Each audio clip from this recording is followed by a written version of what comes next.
Should love be a consideration in marriage? Is there any place for love in the African marriage? I know you've been wondering. Well, welcome to the Summon, the African Summon, where we connect you to Africa and African culture.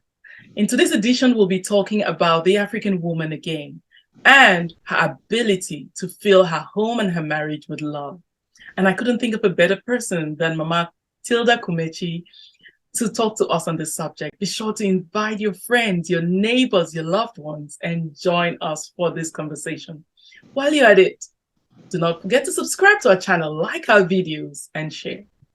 Mama, welcome. Thank you so much. I'm happy to be here. It's always a pleasure and a blessing for me to have such a platform where I can enhance my personal objective as an individual who wants to empower others. So I really do say thank you for this platform. And I say, hey, hello, Africa. Hello, the world. You're welcome. Thank you, Mama. So, what's love, Mama? Love is a very, very simple word used by everybody, but very difficult to understand. Love to me is an inner emotion. It's an inner emotion that you express outwardly towards another person. And there are three different major types of love. Some people even count up to 4 or 5 of them, but I talk about 3. I talk about Eros love, which is obviously the kind of love we're talking about, love between a man and a woman, love that goes to the extent of marriage. There is also filial love, which has to do with brotherly love, love within the families, and there is agape love, which has to do with Christian love. Now, all these 3 different forms of love have been confused only with Eros love. Many people don't know that agape love and filial love enhances Eros love. You cannot truly love somebody without having brotherly love for that person, without having Christ-like love for that person. So these other 2 forms of love, for me, enhance Eros love. And love being just an emotion, being an emotion that comes from within. It is deep, it is sacred, it is buried inside. You cannot touch it. It's a very, very important thing that should enhance the living together, the notion of living together, the notion of family, and should be enjoyable to the people. Therefore, people who profess love should not endure, they should enjoy. That's what I know about love. Should love be a consideration when we talk about marriage? One thing I wanted to say is that even though love is an outward expression of an innermost feeling, love is not a representation of perfection. Nobody must be perfect because he or she loves. This is because one of the qualities of love is patience, is forgiveness. Therefore, if you love, you should be able to forgive. You should be able to be patient. You should be able to listen to the other person without being judgmental.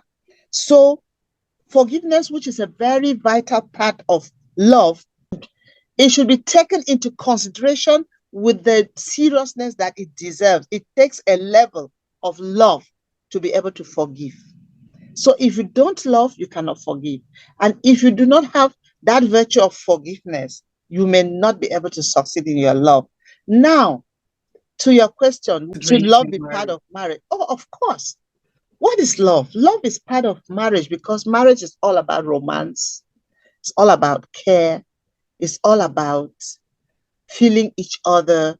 It's the sacred part of life. It's the sacred. It is so sacred because when you make love with your husband or with your wife, you are transmitting a part of you. Your spirits are meeting. Therefore, love should be in a marriage. There should be love. Because if there was no love, would there be any reason for people to get married? No. Because I think people get married because they are drawn towards each other for a particular reason. And when they get married, they should be able to exhibit that love outwardly, meaning that they should be able to consummate that love, enjoy it, and influence the environment that they have with love. Let me say something which is very important. A man, I think, even though the woman contributes more than 65% to the family in all the chores she carries out, everything she does, the man has to show love to his children through the wife. If you don't love your wife, how do you expect your children to know love? It is in showing love to your wife that your children see that life is worth living and is worth enjoying. So love is a vital part of marriage. Wow, if the world to the child is their home, and they look around their home to learn all the things they have to exhibit in life, Yeah, and say love being possibly one of the most important tools they're going to get to yeah. use throughout their lives, Mhm. then the biggest players they have are their parents. And so these parents, the way they treat each other would be the perfect example that they're going to mimic. The Yeah, first school they're attending, where they're going to learn their lessons. And yes, what you're saying is there's no other place where they're going to learn real love and what love should be like. They should yeah. be able to Second point. see you, the wife, show it to your husband, and the husband show it to the wife. And Yeah, demonstration is the only thing you can, I mean, you can only ask the children to exhibit love if you've shown them how love should look like. yeah, exactly. Exactly. Wow. So love is a very important aspect, ingredient of marriage, and people should enjoy it. Okay, mom. So let's go to Africa. And is love a consideration in the African marriage context? Now, just talk to us about marriage as it has been, marriage as it is in the global world. I mean, in the past, there wasn't television, there wasn't talk about that Africa and how it regarded love. And this Africa and the people of Africa who have exposure to other cults, customs, and how much of it is influencing their customs and their practice of love. Is there a place for love in all of this? I would say yes and no. I would say yes because love is what draws each other together to come to form a family. It's love. And I would say no because romance, the aspect of love that has to do with romance, is almost non existent when it comes to one of the ingredients of marriage in Africa. When it comes to that, it is almost in existence. Now, let me say something. Love is a very powerful word that draws people together. But what happens is that it goes out through the window or the door because the foundation of marriage is questionable to some people. Many people do not take time to actually lay a good foundation of marriage for their marriage to discuss certain salient issues that should not disturb their love life when they start living together. For example, how often do they discuss the number of children they are going to have? How often do they discuss how their sex life will be? How often do they discuss how finances will be used within the family? How often do they, the wealth, how are we going to build our wealth? How often do people even sit together, husband and wife, and discuss who is going to inherit their wealth? It is usually only the work of the man in our African context. And it is because the African culture has a value system that does not respect the feeling of an individual, but a common feeling of people. And so, because of this value system, it makes it difficult for the Africans to think, to see love as a very vital component of a union. They think that if you keep saying that you need to enjoy love, you are egocentric. You are thinking only of yourself. You are not thinking of the common good of the family. That is why you hear a mother tells the daughter, As you are going out, you are representing your family name. That is why you will see a woman dying in marriage. She will not want to leave. She doesn't have love, but she will not want to leave because she wants to protect the family name. She wants to take care of her children. Now, let me make a very important point when it comes to love. Children are a product of love making.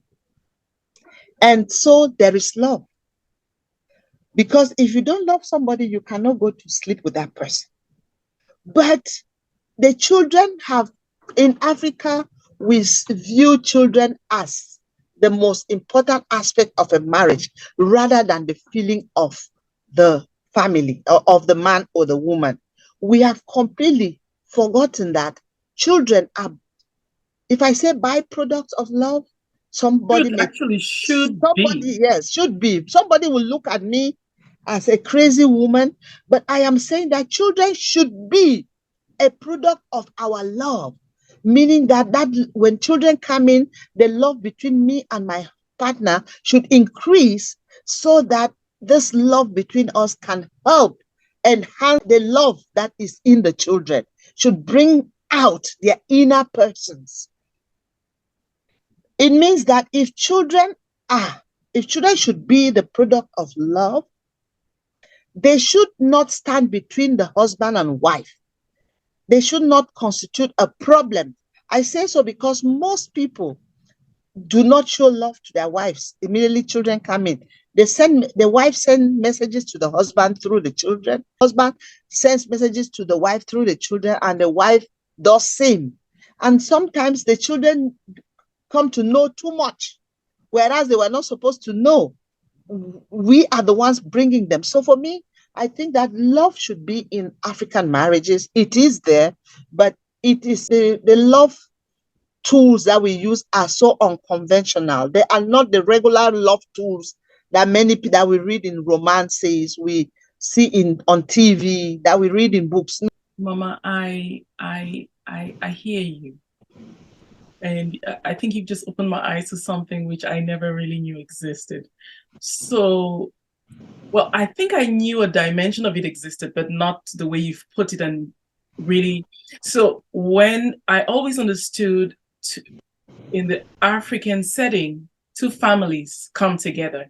And we always say that to mean that, yes, you're not just marrying the woman, you're marrying her and her family, which is exhibited in the entire traditional marriage process, where you go to see the woman's family, you go to see not just her father or her mother, you go to see her aunts, her uncles, her sisters, her cousins, everyone. You're introduced to the entire family prior to the marriage, and you almost do all of them something before.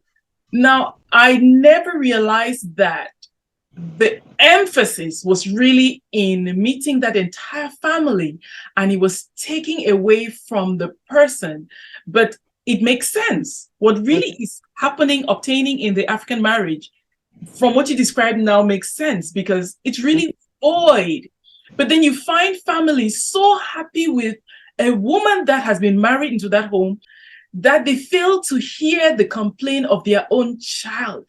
Exactly. That they are living in pain because their son-in-law or the in-laws that have come to them are treating them well. One goes to say, hey, that lady is not cooking for me. And his mother is like, what are you talking about? Because they were in the farm together. This woman runs farm so well. How can you want me to lose this very good woman? So it's a fundamental problem. It is a problem because if families in Africa do not see the importance of marriage from the two that come together, that bring the two families together, if we do not valorize the situation of these two people and give them the value they deserve as two individuals who through them families have come together, we will continue to have marriages that people endure, not enjoy. Mama, but let's go back to what love was like prior to today's day. Do the parents really have the tools? Because what is it, how well prepared are the parents to send these children into marriage? Did they experience, talk to us about the experiences of a generation we are seeing, the older generation, your parents, the status of a polygamous home, which is what obtained for most of our parents or grandparents, the Yeah. status of the relationships between these people, where their own parents talk to them about sex and love and the value of love. If they didn't have these tools, they probably don't have what they don't know what to give you. So they may just be giving you what they receive. Please talk to us about that. Yes, of course. Sex has been a taboo topic and is always a taboo topic, taboo word in Africa and in some homes, not only Africa also. You know, love is a universal thing. And so in those days, in the African context, most of the women did not even have the opportunity to hear people talk about love or about sex. In fact, they treated this as a very sacred thing. There are some cultures where I hear that they consummate the marriage, the first night of the marriage, they are forced to consummate it in front of the parents. And I once worked in one area, I will not call the name, where they consummate the marriage in front of the parents. And if the girl does not cry very loud, they will say that the man is not man enough. Now, even in such cultures where they could do things like this, discussing sex is always a taboo. So in those days, our mothers they did not have the opportunity to be drilled on the importance of love making in a marriage, because they only were trained to know that love making was for childbearing. So many people understood that love making was just for childbearing. And so when a woman gets married and she stays for 1 month, 2 months without having a child, it becomes a problem. Without being pregnant, they will say, oh, she's not fertile, or she's barren. That is why children at one point became the most important aspect of marriage. So our mothers do not have this. They don't know what it takes to enjoy a marriage. So they cannot even give us. And we too were not given from our mothers. So we don't give it out. Most of the mothers, what they do, they give what they know. They know that a woman is supposed to be a good wife. She's supposed to be a good mother. So they empower us to be good wives. They teach you how to serve your husband. They teach you how to be respectful. In those days when we were growing up, when they call a woman, she will only answer with you. She has heard. You cannot answer carelessly. You only say with you. In those days. So women were trained only to be very, very respectful to their husbands, because we were empowered to know that the husband is the king of the family, the head of the family. And in those days, some husbands were really truly heads of the family, not unlike today when some husbands have become family commanders, not family heads. In those days, they trained the woman, oh, you have to breastfeed a child, you have to bear a child, take care of your children, cook food for your children. So the mothers gave just what they had. Nobody talked to the children on how they can sustain their marriage. What are the tweaks that you put under the fire to keep the flames of your love burning? Women were never given this.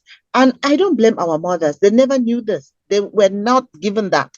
So they cannot give what they don't have, no matter what a beautiful woman has. She will only give what she has. Therefore, our mothers never knew, and they only gave us what they could give.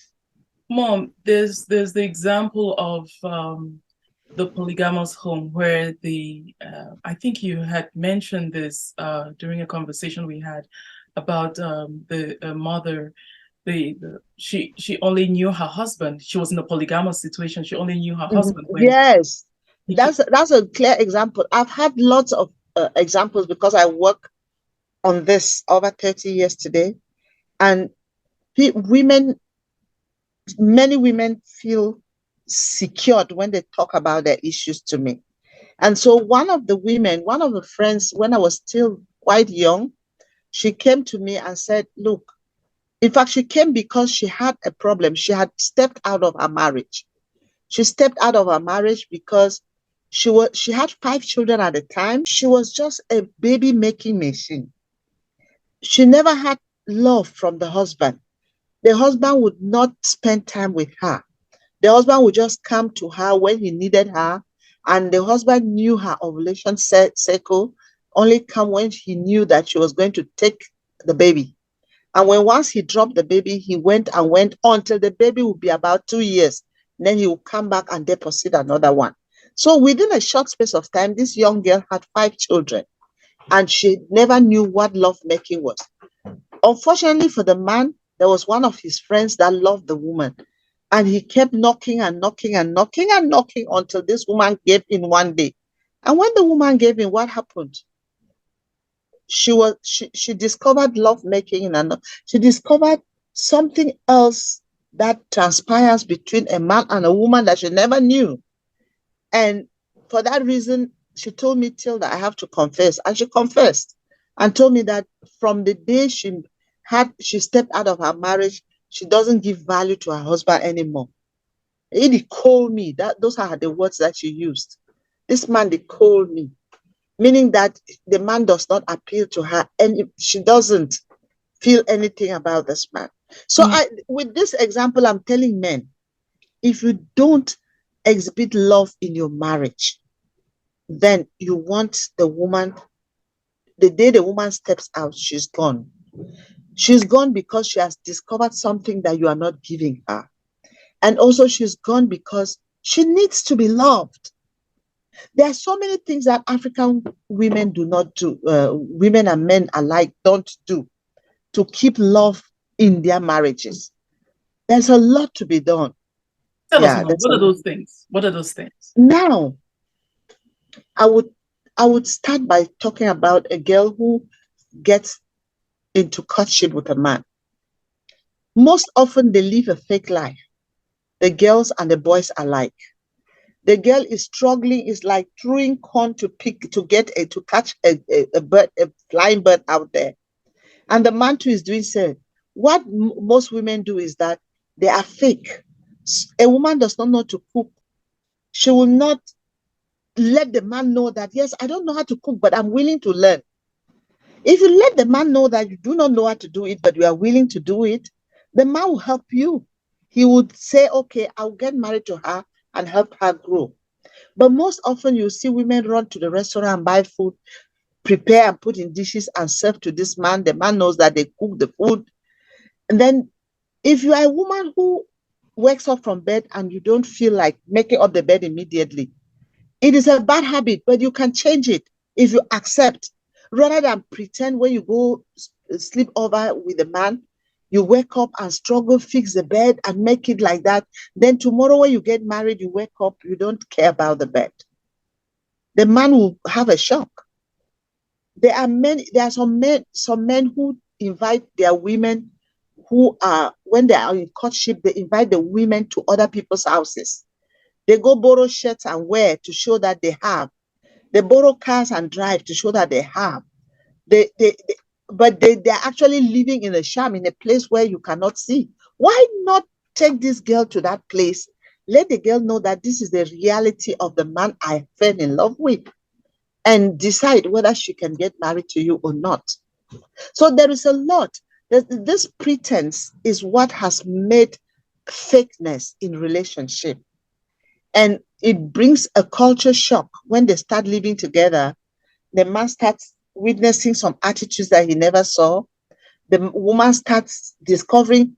I know of a wedding where that after 2 weeks, a huge wedding where we were still children, but after 2 weeks, they took away everything up to the wedding gown and even the chairs that the man had in the house, because he borrowed everything to please the wife and the wife's family to show that he has. But after that, he could not pay back. He could not, when they asked him, look, you have to give this, it was a problem. So I think that really there is an issue in all of this. And this issue has to do with fakeness when people are contracting a marriage. Mom, if I could say something, it sounds like the essence is in getting equally yoked. Finding Mhm. somebody, the success Mhm. of your marriage and your happiness is determined by you finding somebody who shares your joys and your likes and your dislikes. So Mhm. the chances of you finding somebody who shares those likes and dislikes are in presenting yourself for who you really are, so Mhm. that the person you end up with knows you for who you are and really is not surprised, so that there is a good chance of the person you met before marriage being similar to the person you married, Yeah, exactly. versus today, where the chances of you meeting the person you were dating and the person you marry are so far apart So that, different. but you're leaving with this person and you've really done yourself a disfavor, because now he doesn't like you Mhm. and nothing stops him from leaving you, and you don't like the true him you find, and you feel obligated because you don't want to mess up your family name, you have children involved, and you're Mhm. stuck in it. So why don't you do yourself a favor and be real? But it cannot just be on one side, can it? It's not just, Everybody has to be. everybody has to be real. One Mhm. person cannot be faking it while the other person Yeah. is being real. Mama, go ahead, you were still on this topic. And honestly speaking, that is one of the fundamental problems of marriage today. Because many people, when they are contracting a marriage, they base on a lot of fakeness, and it causes them to be unequally yoked with people that do not flow with them. Therefore, my advice is that just be real. Just be you. Be the who you are. If you don't know how to do something, prove that you don't know how to show it. And the problem of life is that the egocentric nature of us makes us not to be learners. We have to be a learning individuals. People who know that, well, if I'm getting married to a man from Ivory Coast and I cannot cook his food, I will be ready to learn how to cook. Today, the internet, if I don't know, if I'm getting married to somebody from Yaoundé and I don't know how to cook pem, I should be able to learn how to cook pem. If you go to the internet, you will learn. If I'm getting married to somebody from Nigeria and I don't know how to cook afa, I should go to the internet and learn. Or I should ask the mother or the sisters. We need to open our pores of learning pores. Keep them open and be ready to learn rather than think, pretend that you are somebody that you are not. There is another way of fakeness today that has to do with internet, has to do with Google. People go into Facebook, they learn fake lives. People, somebody will go and stand by a BMW and take a photograph, post and say, see what my husband got for me today. Whereas he never got anything. At the end of the day, she will not have a BMW, and then you have gone and copied that and then gone home and you're harassing your husband to buy you a BMW. Why don't you live according to your means? Cut your coat according to your size. Why must you drive a BMW because A, B, C, and D are driving? If it means that you should drive a bicycle, ride a bicycle. Ride a bicycle, that's your level. And the problem is people are not too sure of themselves, so they don't enjoy who they are. Me, I'm proud. If today it means that I should go on foot, I go on foot happily. I will still dress up and go on foot happily. If it says I should ride in a car, I will go in a car happily. We want to live lives that are not ours, and because of that, we are affecting the love life of our being a couple. Most men witness a shock. You get married to a woman, she gets home, she start, she changes. That woman who used to put makeup, look beautiful for you, now you come back from work, you see one old mommy who is staying there with one grandma's kaba. They wear that kaba from 1st to 31st. How will you expect this man to like to come back to you? The man will go and look for a woman who looks good and go there. So many of us women, we are violating ourselves. We expose ourselves. We make ourselves vulnerable to violence because we don't want to maintain the steam. Why must you change? Yes, granted, you can be getting older and looking different, but maintain your age at any time in every age bracket that you are. Maintain it and look good for your husband or for your wife. We have to. You will see a man, most men, women, when they talk of romance and love in a couple, most women are very, very, they don't enjoy their husbands because you will wear a pair of socks until you have holes. You wear your underwear will be torn inside. He takes it and wear. And even though I may want to blame the men, I also blame us, the women. If you are a good woman, you take them and through because these men sometimes they are really difficult to deal with. You just replace with a good new packet of underwears. Just replace it. He will enjoy using them. So rather than you not wanting to touch him because this why is he having a body odor? He's having a body odor because he's using the same underwear every day in and day out. The sweat on his body remains there. So if you are somebody who is smart, you will know that my husband needs a change of underwears. You go and pick them up, come and just exchange them. If you tell him to buy, he will not buy. Buy them. So those are some of the things. When a man if you are a woman and your husband comes back, nappies are there, food is standing there, flies are jumping, unwashed dishes are here, every place is dirty. The man will look for a house somewhere. When he leaves from work, he will go and rest there. Most men do that. And then the unfortunate thing is that because of lack of romance in homes, women have been set against each other. Immediately you see your husband going out after that woman, you go to fight that woman. The man will be going to that woman, enjoy himself, coming to you, enjoy himself, and you people are fighting.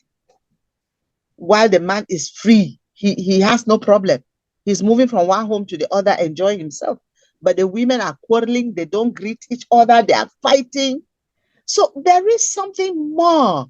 If you want to enjoy your romance, make yourself palatable for your husband and vice versa. If you want to enjoy the love of your wife, make yourself palatable for your wife.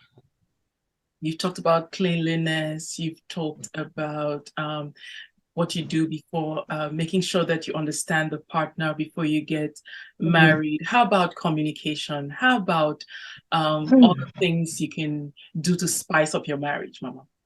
Communication is a very big and important tool in the family. If you don't communicate how you feel, most women bottle up their feelings, their emotions. They don't talk about them. They don't even Because the express them. African culture is Yes, but we need to know that Africa has a culture, the world has a culture, but families also define their culture. When you become a husband and wife, what is your own culture? Why are you living with your partner based on the dictates of people? The two of you can come up with your culture, and your culture may just be that every communication should be made clear and open. That could be a culture. Those are the rules. So we need to know how to define what we want and go for it.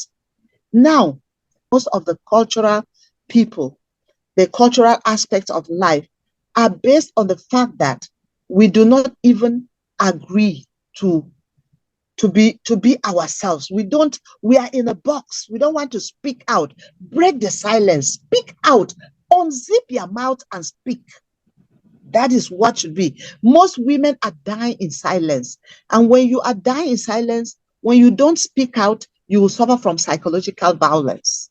But there's no way that a woman can know what her husband wants if he doesn't ask her for it, because Exactly. it's a process. There's no No, way the man. if your husband is not vocal and doesn't ask you for this, you should be vigilant to see what he wants.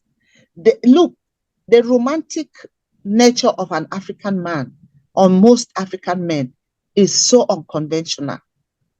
What is love in Africa? Love in Africa is not kissing, and love in Africa is just when a man comes back home and knows that my wife knows that I love to eat fufu and he meets fufu. Wow. That's a very the man will want to give you anything. It is love is just about a man coming back and you receiving him, taking his handbag, taking off his jacket, bringing his slippers. He feels loved, and vice versa. A woman just needs you to give her a call while at work and say, "I am just checking on you." The woman will feel loved. So there are unconventional ways. The thing is that we want to copy and paste. We want it to be exactly like what we read in books, what we see in storylines, what we see on On films. TV. No, every human being is unique, and in their uniqueness, their romantic ways are unique. So you're It means saying that know the partner you're with, that even though we are exactly, describing so much, it's yes. still important that you know your man. Yeah, if And you no don't one know your man, you will not succeed. Because it is only when you know your man and you know your wife that you are able to be real. Reality means you are living within the reality of life. And if you don't know this man, if you are a stranger to this man, how can you satisfy him? If you are a stranger to this woman, how can you satisfy her? So communication is key. That's one. Striving to know your partner is key. That's two. And putting yourself in the shoe of the other person is one, and that is three. You, the man who is always enjoying sex, for example, why do you think that your woman is running away from something that you so enjoy? She's running away from this because she's not enjoying it. So why don't you put yourself in her shoe to know how she feels so that you can start satisfying her? What is hidden in romance that so much that people want to do it in darkness? They want to jump in darkness. Why don't you enjoy and look at the face of the person you love? Those are some of the things. It is not Western, my dear.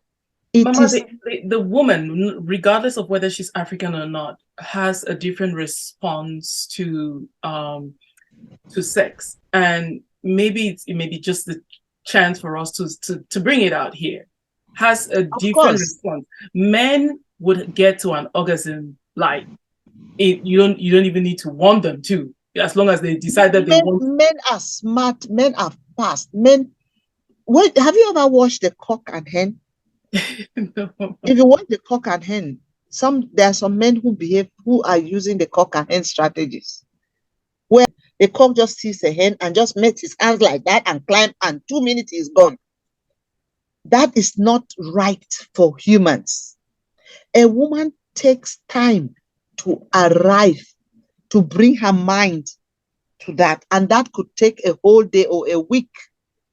That means that when you call your wife from work, "I'm just checking on you," you arouse something in her. When you're coming back, sometimes you just bring something, or you just come in and meet her and give her a tap on her back, you arouse part of her. So it is a process, it is not an act. Love making for the women is a process. For men, it's an act.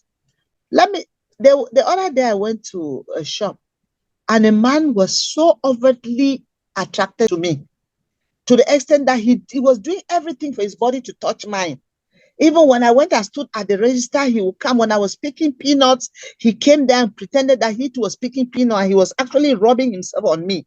Then I just turned and told him, "Hey, I am seeing what you're doing. Stop it." That means that a man is as easily attracted to a woman like that. And in fact, if that man could pull me into a hotel room somewhere, he would just release himself and feel good. But I will be punished because I was not prepared. That is what is happening. So, you know, talking about romance in marriage is a whole topic. People need to break that the myth. There are lots of myths around sex that people don't talk about it. And that is why we don't give sex education to our children, because we treat it as a taboo language, taboo area, taboo subject. And so our children grow up, even us who grew up, do we know anything about sex? No, because nobody talked about it. It was a sacred thing. If you are coming up, if you mistakenly bump into the house when your father and mother were even just looking at each other straight to talk, they will beat you up. It will look like you committed a crime, rather than them making you understand that this is adult business. When you become an adult, you also enjoy this business. They don't make us to understand like this. So most of the real thing that is happening is that marriage, love in marriage, is a very important thing, and it radiates from the father to the mother for the children to see. The family is the smallest unit of the society, and if the smallest unit of that society is not healthy, that society cannot be healthy. That reason, to me, is a subjective view. I think there are so many wars in the world because there's absence of love and peace in the families. Most women communicate only violently. You never get your money. As you are going like that, we don't have food. No. If you tell your husband that, look, we don't have enough money for food, you have said the same thing in a different way. You have not given food money. If you not give food chop money, you know chop for the house today. No. There is no food in the house, and I don't have any money on me. Those are two different ways of saying the same thing. And sometimes you could even say it way before the money runs out. You could start saying that, could start talking about it, telling your husband that food money is running short in this house, that it is already 3 weeks. This month I spent more. You will prepare the man, because sometimes we make the men to be burnt out. They feel burnt out because they don't have any breathing space. Your husband is coming back from work. Maybe he delayed because of one thing or the other. All what you do is, what are you come out since? Now walk the clothes. When you talk like that to a man, so you may be communicating, but communicating wrongly. When you tell a man who is instead rushing to come back home and meet his family, who say, come on now, go back to the place where you come on. What do you think the man would do? The man has feelings. It's the same like a woman. A woman develops eros feelings, and then she develops it. She looks at you. She loves you. She comes to touch you and say, "Wusa, you don't go learn that thing." You push the woman away. You say those are tendencies of a prostitute. Like a woman told me the other day that she warmed water, prepared a bath for her and the husband, and in return she had a good beating. The man beat her mercilessly, and according to the man, where have you learned this? Those are tendencies of a prostitute. So why, men, why can't you enjoy your wives the way you enjoy those women out there? Why do you think that those women can give you love, play love with you in all shapes and forms, Mama, and you cannot bring it home? Mama, please, let's go back to this example. I think they never bathe with each other.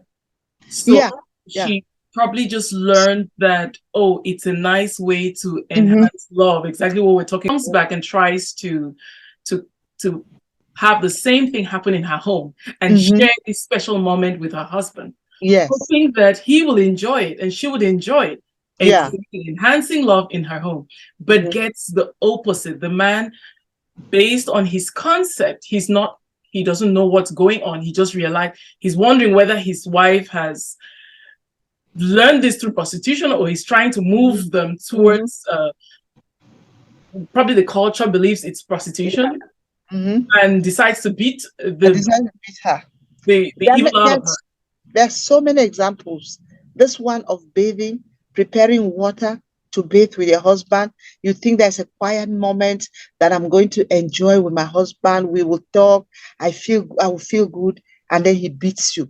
There's also cases of women who learn from their friends that When your husband is coming back, please hug him. They try to hug the man and they receive a slap. There are so many of those cases. So I'm shouting out to women that you need to prepare. Take the cheerleader position of your family. Take your driver's position. Your family is like a car. Your husband is the steering and you are the driver. Drive, drive like an expert. Drive like the professional that you are. And what do I mean by this? If you go and see your friend taking a bath with the husband, having great moments with the husband, maybe they eat on the same table, they bathe together, they move hand in glove to the market. If you see that and you love it, generate a conversation in your house. Come and generate, and don't generate it by saying that A, B, C, and D, this is what they're doing and you are not doing. No.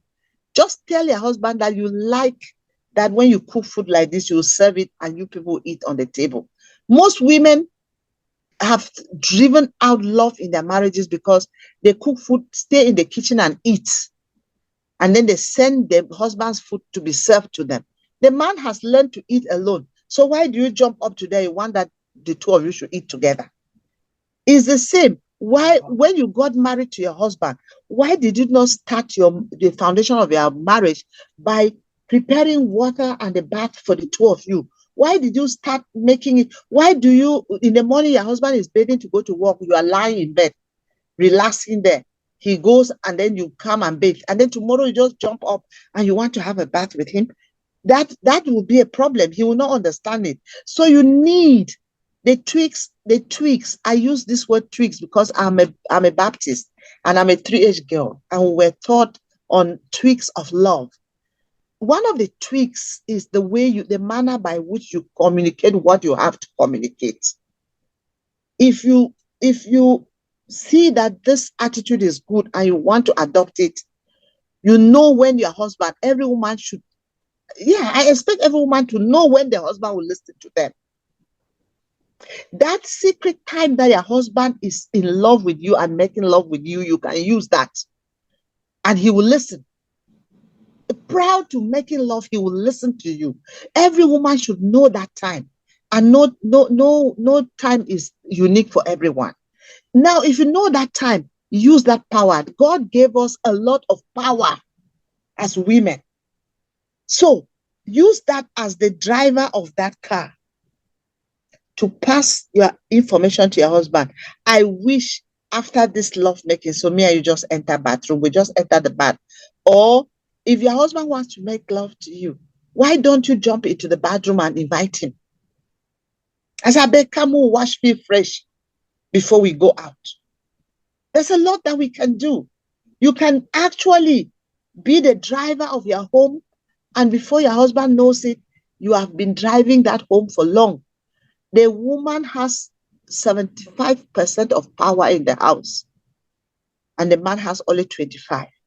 But women have broken their hands and have allowed the men to take all the 100 because of the way we communicate, because of the way we learn new behaviors and bring them back home.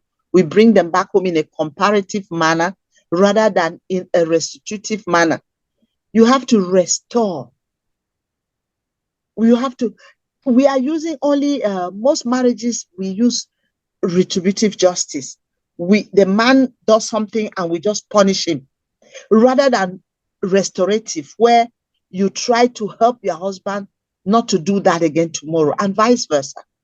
How about the use of gifts? Someone has said bring roses, but flowers are not necessarily commonplace. What kind of things can an African couple use to be able to spice up their marriage? Please talk to us about more ways by which the couples can rekindle love in their homes. Yeah, so I would like to say that Africa has a lot of strategies to enhance love. Africa has a lot. It's just that we look at them, since they are unconventional, we think that they are not regular methods. I remember my grandmom and my granddad, they used to be very, very close to each other. I am a product of a monogamous marriage from my great grandmother, my grandmother, my mother, and me. So I discovered that there was a lot of love between my grandmother. My grandmother was this woman who will wait for the husband. She will cook fufu, but she will make something special for the husband. And then the husband would really enjoy it. She will roast cocoyam and red oil.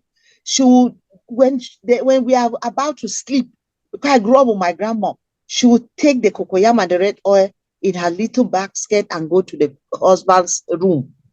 That is the way we were exhibiting love. And today, if you think that your husband, if you are living in the Western world, for example, and your husband is African and wants to eat fufu corn, wants to eat afang and water fufu, why can't you cook it? Why must you always go buy pizza, cook rice, buy those things?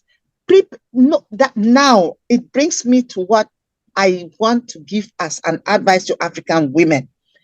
Know your husband, know what he loves, try to know his romantic language, because there is some kind of romantic language for some men that if you're not critical, you will not see. Some men will never tell you that I love you, but they manifest love to you in different ways. Now, you women, you may not have a bouquet of flowers to give to your husband, but you have a massage. Your husband comes back from work, is lying on the sofa there. You come and you massage his neck. You make him feel good. There are so many things that we can do. Sitting by the fireside with your wife in those days was a very strong romantic form. My dad used to come and sit by the fireside, and my dad used to cook. Then my mom will cook fufu and he will make the soup. Immediately he enters the house, my mother will prepare another fireside by the side and then put the oil, put meat, and put everything there. Then she will be pretending that she's struggling to cook fufu. My dad would just find himself cooking that soup. To me, that was high love. And then we will eat, we will be happy. I used to feel so proud when I eat food cooked by my father. And my father was always doing it. My mom goes to the farm and overstays. By the time she gets home, my father has already warmed water for her. Say, now your water for bathing is already ready. What do you need from such a man again? When you know that while you were away, he was thinking of you to the extent that he knew you were tired, you come back tired, and he prepared you a warm bath. So there are so many things like this. And now let me talk to the young women, because we are no longer in those days. We are today. When you get married, maintain your beautiful face. Bundle your beautiful self in the house. When your husband is back from work, why don't you just, when you look so beautiful, you just bundle your beautiful self and walk across the home? You are flirting a bit for him. Flirt for him. He will fight for you. Yes. Bundle your cute self and just move around the house. If you don't look cute, he will not look at you. But looking cute means that you look pretty. He came back, you are now putting on their grandmother's kaba that he gave you when you were married, and you will remain with it. No, you are looking good. You are wearing something sexy at home. Your husband will want to pounce on you.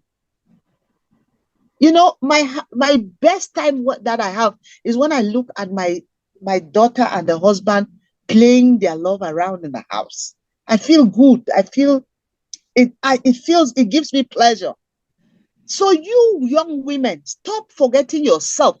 Most young women forget themselves. They forget that they need to make their husbands to love them. They forget that they have to be beautiful for their husbands.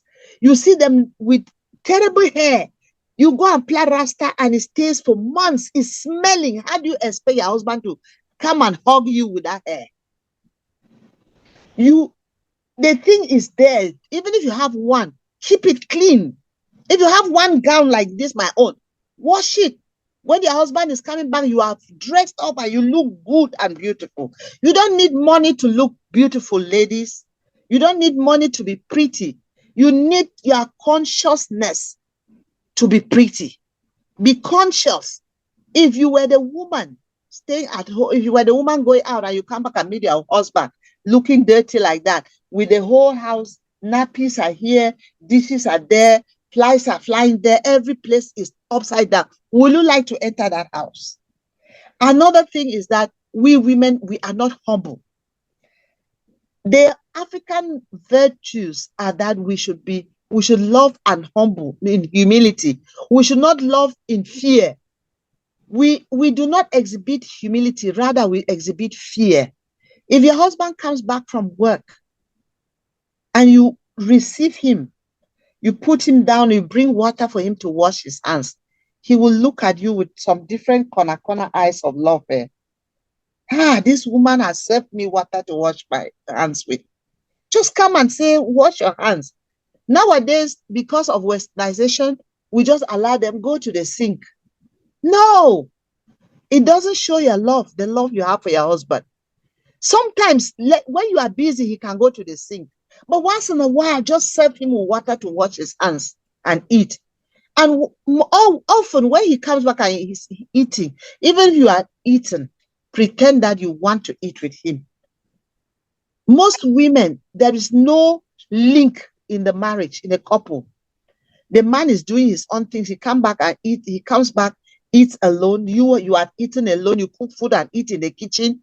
And then how do you expect this man to develop that constant, ongoing love for you?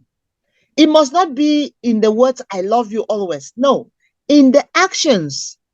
And those are the unconventional ways of romantic ways of Africa that I am pleading for all the young women to learn, to understand that there are some unconventional ways of love that you can identify and enhance, because no two couples are the same.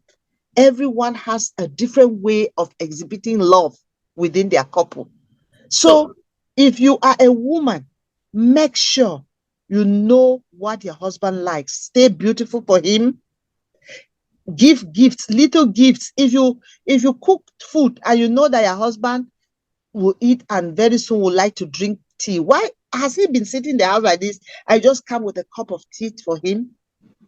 Or you bought some peanuts, then you just boil some corn, some traditional African things. Come and give him. Surprise him. And vice versa. I'm not talking only to the women, men. How often do you actually massage a woman prior to lovemaking? She needs you. Another strongest tool is that the African men, not only African men, most men are empowered to be strong men. You don't have to break down. You are a man. Don't sit like a woman. Don't behave like a woman. So they need you, just as we need the arms of men to cry on. The men need our arms to cry on. Do you see the boy in your husband? Always. Because the boy in your husband, I will say it in pidgin. In pidgin, they call the man pikin.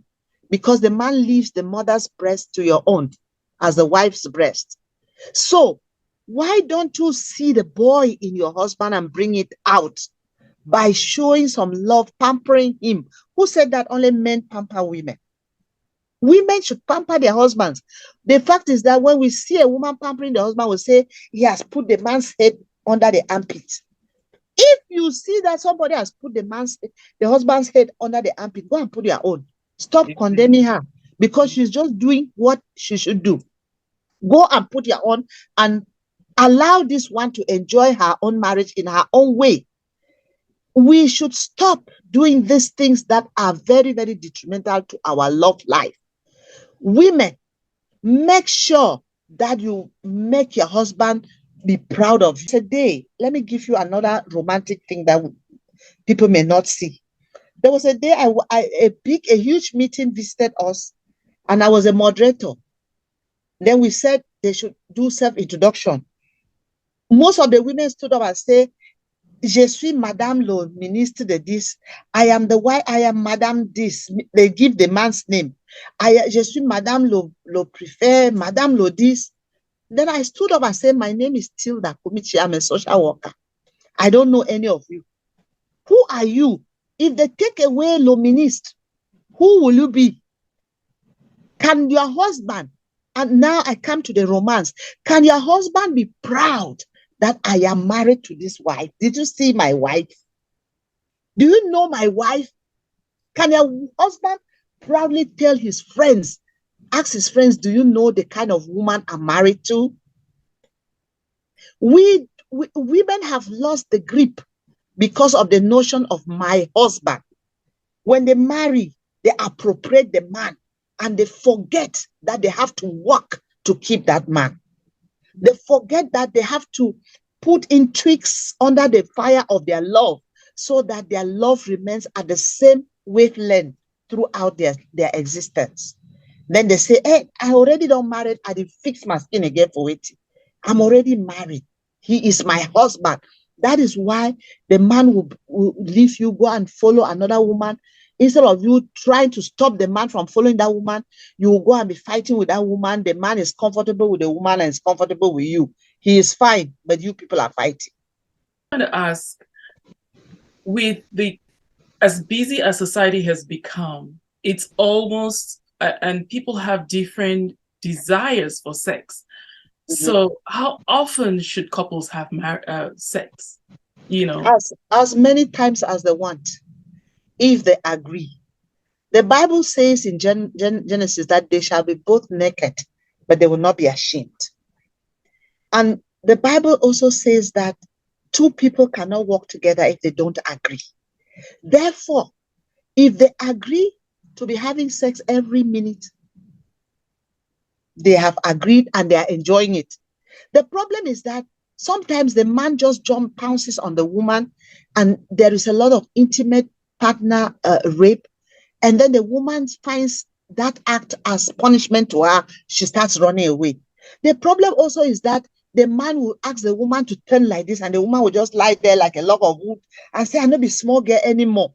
The man would feel tired and stay. So wait, Mama, you have gone through 2 whole lessons in 2 seconds. What is intimate partner rape? What is Mommy, rewind. Intimate partner rape is that you don't prepare your partner.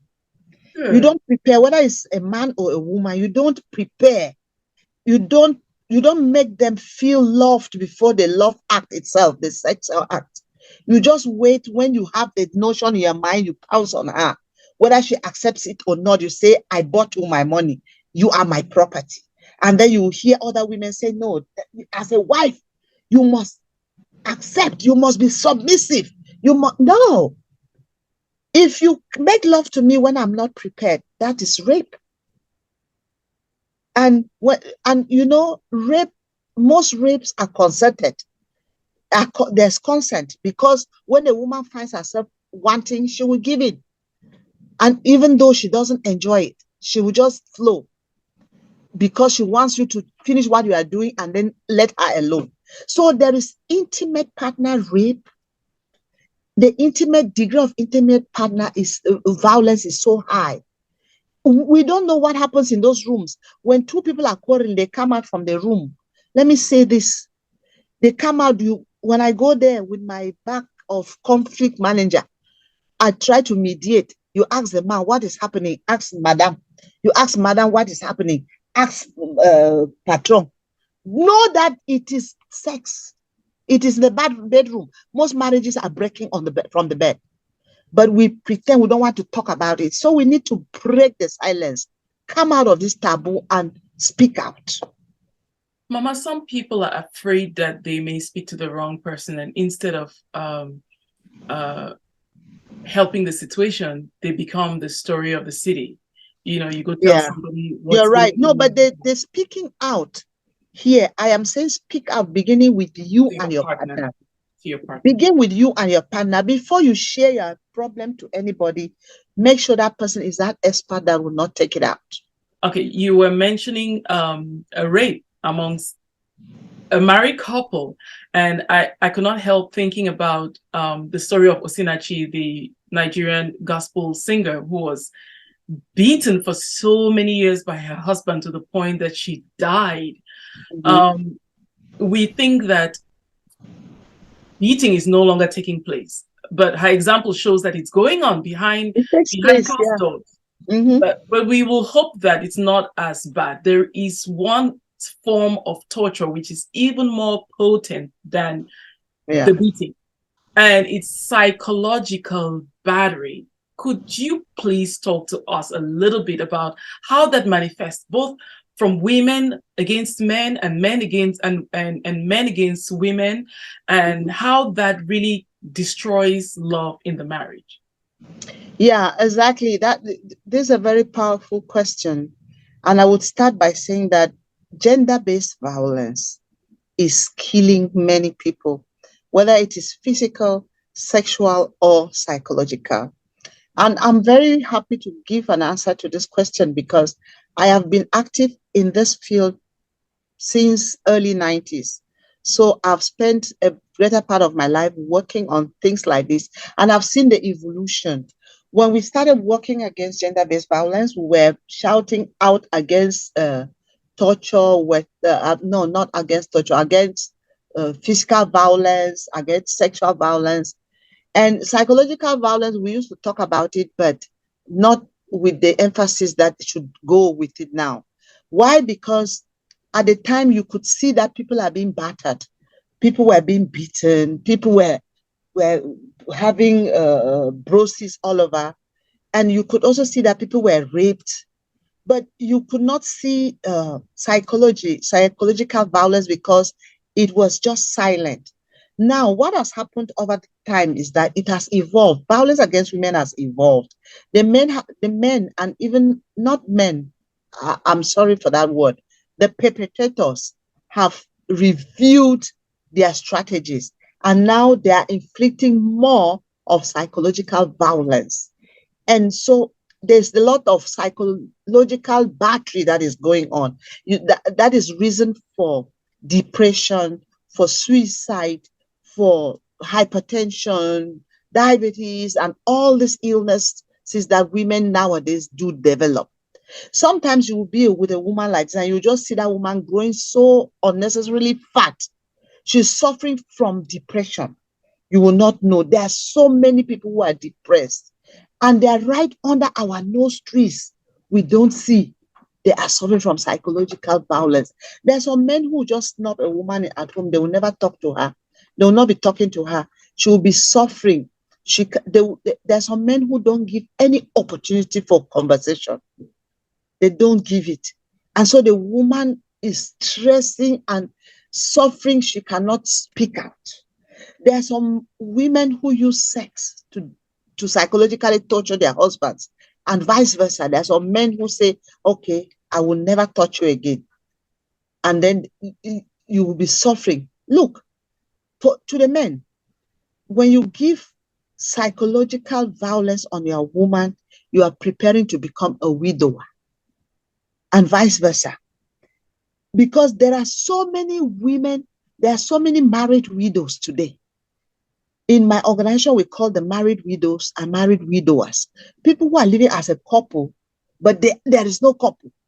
They are living, in fact, a widow or a widower who is living single is far, far more better than those people living under one roof.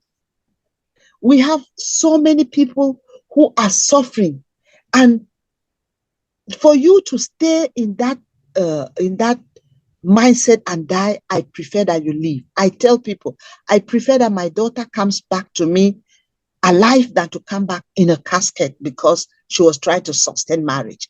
And most women are dying psychologically because, according to them, I cannot leave my children. For goodness sake, those children were born by you and that man. You should not be the only one to die for them. Is the man treating you the way he's treating, conscious that you people have children, or it's only you? There is a recent example of a woman whose husband is threatening her with a cutlass. I received a call just a few days ago. And this woman, she has a business place, a salon. The man has gone and closed it. The man has done all to bring that woman down to dust. She is currently suffering from psychological torture. She has nothing to say. But when she reported to us in my office, she told us quickly that I don't want us to take this case to police. I said, why? Say, because I don't want make my man go prison, suffer. We have children. Then when you are discussing how that man is very dangerous, mommy, I cannot go there. He runs behind me with a cutlass. So this woman is actually depressed and traumatized. That is why most women in Africa do not respect the men. They fear. And people should not live in fear. Until this lady in Nigeria died, did we know that a pastor could be suffering like that? So we don't know what is happening under the roofs. In the night, if I were a witch, I will open the roofs at night and stand to see what is happening in rooms. You will be shocked to see the degree of violence, and from the people that you will see. You will see some kind of people who are inflicting violence that you don't imagine. I know of men of God who are having problems with their wives, who are inflicting a lot of psychological violence on their wives. I know of many of them. I know of some that were so prominent, but their wives are no longer living with them, and they're flirting around the whole place. So, my dear, the culture that we have, our cultural practices and our religious practices and our individual egos are promoting a lot of psychological violence. And my shout out to the women is that you guys have to stand out, come out of the box, be different, speak out, break the silence, unzip your mouth, tell it to somebody. I'm very radical the way I handle issues that are not accepted in my system. If I don't have anyone to talk to, I will take a paper and write them out and burn. I will write out everything that is bothering me, write it out and flush it. Like that, it has gone and it is out from my mind. We need to speak out. Me, I took a conscious decision a long time ago, not to keep hurt. I don't go to bed with any hurt. Something is hurting me. If I cannot speak to somebody, I will write it out and throw it away so that I sleep comfortably. I don't keep a record of wrongs. Women, one of the psychological tortures that we have is a record of wrongs. We keep a record of wrongs, and then when the man does something today, you go back and start from what they did some years back. That is also very, very unromantic, and it drives the man romantically away from you. You have to, when you forgive, forget. If you cannot forget, don't quote. And you can forgive and forget. Don't mind what people say. You can forgive somebody, but you will not forget. Why do you rent space in your mind for somebody who is sleeping well and you are not sleeping? Because you don't want to forget what the person did to you. Don't become an unserialized worker for somebody. So they are not paying you. You are not sleeping. I'm actually pondering over something you said earlier about understanding the man's romantic language and understanding him. And then earlier we had talked about how much tradition influences the comportment of the woman and the man that come into marriage. It would appear that a woman has got to be able to, or the couple, maybe in the conversation they have before marriage or at some point, be able to distinguish between what is actually a cultural hold on their partner and what is actually their partner. Because a tradition that says don't expressing yourself to your wife, making her have an orgasm, making her enjoy marriage is being flirtatious, is being promiscuous, actually holds the man away from expressing himself, or the woman away from expressing herself and being fully enjoying intimacy with their partner. But if the partner interprets it as the love language of that partner, then they misunderstand. They fail to understand what needs to be treated and differentiate from what is their partner's love language. So they are found actually entertaining the customs and traditions of their people in their home and failing to be fulfilled. That's why I said every family has their own culture. Every family should be able to develop their own culture. What is culture? Culture is a way of life of a people defined by them and is dynamic. So you cannot live in your core family with the cultures of 1 billion people. You have to come out with your own culture, and this culture starts from the day you meet each other and want to get married. You start writing your culture. The whole world may say that a man cannot express himself erroneously in front of the wife, but you and your husband may define that that is our own way of life, and you will do it. Now, coming back to the African context, I think that we need, as I said earlier, that the woman is the driver of the family. The woman needs to come out with communication, friendly communication strategies that will inculcate these ideas into the man, and vice versa. If you have a wife who does not value these things, is so carried away by the tradition, you can come up with a way. Why don't you look? These people, Western world used to go to theaters, but we used to sit around the fireside and we would play the same love. They go to beaches, but we may only be going to carry fetch water. You see a boy and a girl going on the way to fetch water. That's their own beach. So we have our own ways of expressing love, and we can capitalize on that and actually enjoy love without all the hitches that we are having.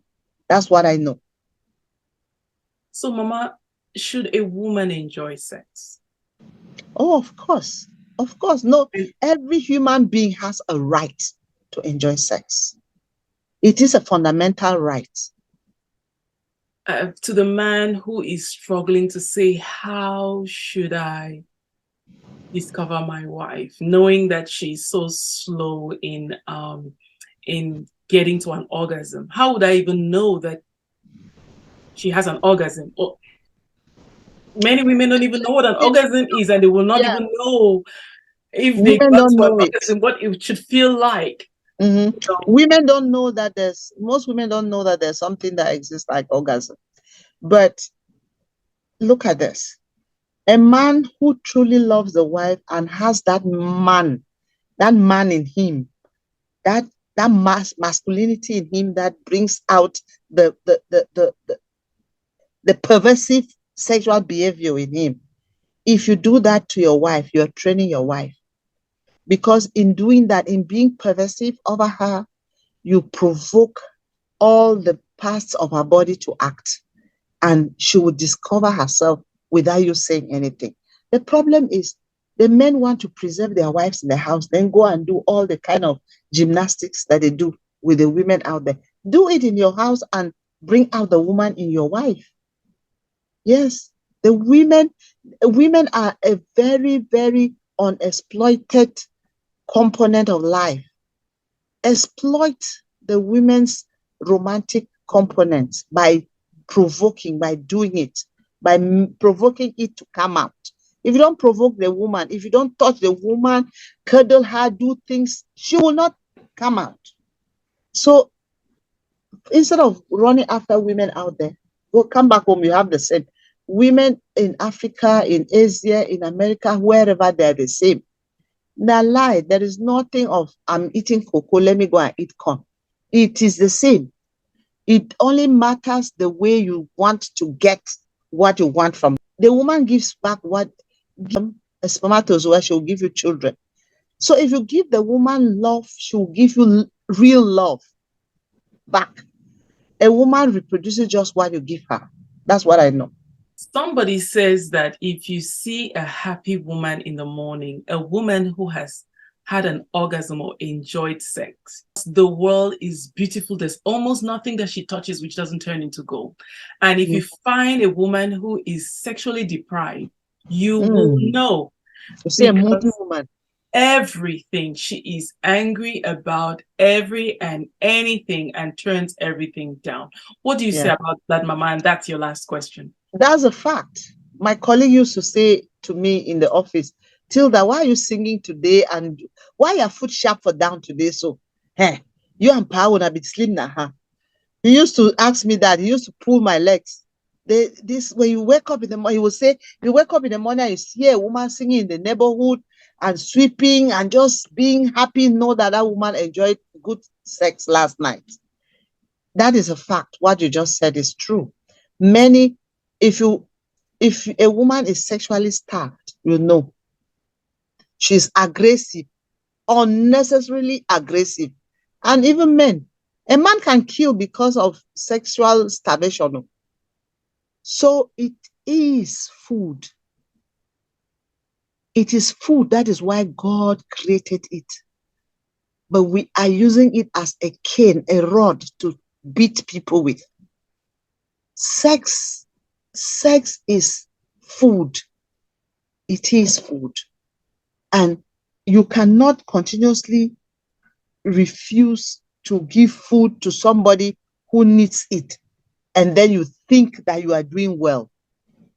Therefore, all of us, we have to each understand the fact that sex is very, very vital in marriage. And if you want to enjoy it, you should be ready to give it. It's a give and take. I don't know if I'm answering that question. You are, Mama. You know, I thank you, and I pray that all of Africa will realize that customs are meant to serve us and serve us well. Yeah. That all of Africa would realize that there is more. I mean, when you create customs, they're supposed to make us happy. And Yeah. anything that's making us unhappy there is room for us to rethink it. Rethink how it's applied. There's nothing wrong with being married to your wife or husband's family, but that should not take you out of the equation, that they cannot make you happy. And viewers, I'm praying that your homes, your marriages, your families are enhanced by this conversation. Mama, I'm hoping that someday we can actually do a live show and have people actually talk to you, because you are a wealth of wisdom. I'm just hoping that our viewers would be able to find you, pin you down one day, and have you just open those phone lines for conversation. Just plan something and let us get going. Wonderful, Mama. I'll hold you to it. Just plan something. You've heard it from Mama Tilder Kumichii. Please be sure to subscribe to this channel, like our videos, and share. And until next time, I am Manondo Akono, saying thank you for responding to this summon. Yes.